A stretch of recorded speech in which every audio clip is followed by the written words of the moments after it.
हम बकवास पर आपको खुश आमदीद। जाने जहां ड्रामे की आज की किस्त में आपने देखा कि महानूर ने जिस बुरी तरह से शहराम को झिड़क दिया था कि आप मेरे कोई नहीं लगते। शहराम के चेहरे पर अजियत देखकर बहुत दुख हुआ।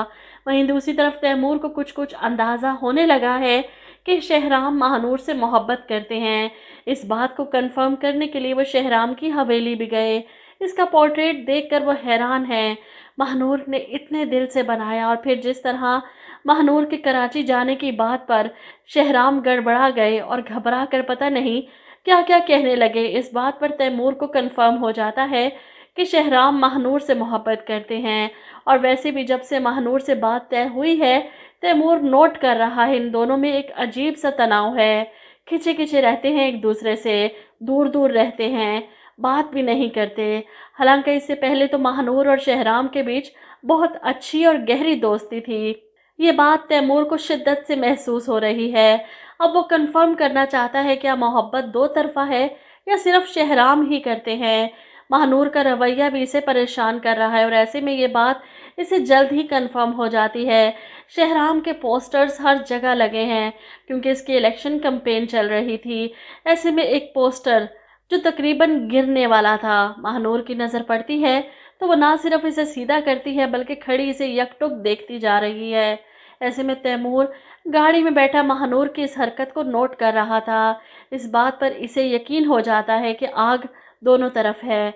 अब महानूर से बात करना चाहता है, इसकी आंखों में आंखें डालकर इस बात को भी कंफर्म करना चाहता है जैसे शहराम की आंखों में आंखें डालकर इसने कंफर्म किया था। वो महानूर से कहता है, जब आपको मैंने पहली बार देखा तो आप हवेली में बच्चों को पूरी लगन से पढ़ा रही थी और फिर ये स्कूल बना। इसमें भी आपने बहुत मेहनत से अपना हिस्सा डाला, बच्चों को पढ़ाया पूरे दिल से। लेकिन जब से आपका मुझसे रिश्ता जुड़ा है, मैं एक अजीब सी बात नोट कर रहा हूँ। महानूर हैरान होकर पूछती है, क्या बात? जिस पर तैमूर बताता है, वो पहले वाली जिंदा दिल महानूर तो कहीं खो सी गई है और ये भी कि शहराम आपको पसंद करते हैं। ये सुनकर महानूर एकदम से उठकर खड़ी हो जाती है। ये आप क्या कह रहे हैं तैमूर साहब?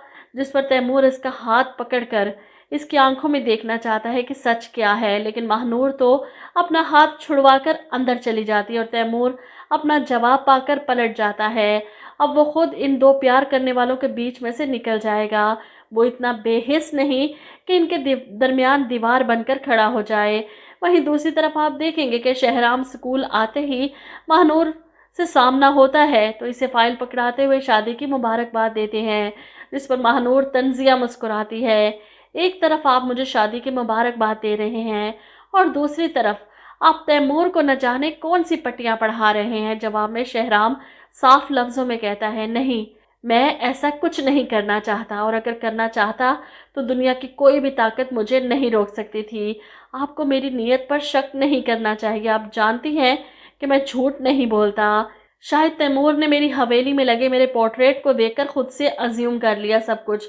ऐसे में महानूर अपने रवैये पर शर्मिंदा हो जाती है, घर जाती है, नमाज पढ़कर दुआ मांग रही है। शहराम को देखकर वो बेबस हो जाती है। वो दुआ करती है, ये कैसी मोहब्बत है जो वक्त के साथ गहरी होती चली जा रही है। वो कश्ती जिसका कोई किनारा नहीं, अब भी क्यों तूफान का सामना करने खड़ी है। वहीं दूसरी तरफ आप देखेंगे कि शहराम अब्दुल के साथ मिलकर गांव वालों के साथ अपनी इलेक्शन कैंपेन चला रहा है। इन्हें माइल करना चाहता है कि आपके वोट आज़ाद हैं, आपकी सोच की तरह। अब गांव वालों को तो मुराद अली शाह के इस बेटे से दिली मोहब्बत है। वैसे भी जो कुछ शहराम ने सैलाब के दिनों में इन लोगों के साथ किया, शहराम ना भी कहता तो वोट सबका इसी की तरफ था। ऐसे में तबरेज़ जली कटी सुनाने से बाज नहीं आता। हवेली आता है और आकर शहराम को बातें सुनाता है। सारी ज़िंदगी सगे सौतेले भाई की थ्योरी पर बहस करने वाले आज खुद ही साबित कर दिया भाई नहीं हैं हम। अब यहाँ पर शहराम को दुख होता है तबरेज़ की सोच पर। मैं तुमसे मुकाबला नहीं करना चाहता तबरेज़, मेरा मकसद और मेरी नीयत तुमसे बहुत मुख्तलिफ है। मैं चाहता हूँ कि तुम भी मेरे मकसद में मेरा साथ दो। मुराद अली शाह के तीनों बेटे यकजान होंगे तो हम इस गांव की तारीख बदल सकते हैं। वो हाथ बढ़ाता है तबरेज़ की तरफ, जिसे तबरेज़ थामने की बजाय चैलेंज करते हुए चला जाता है।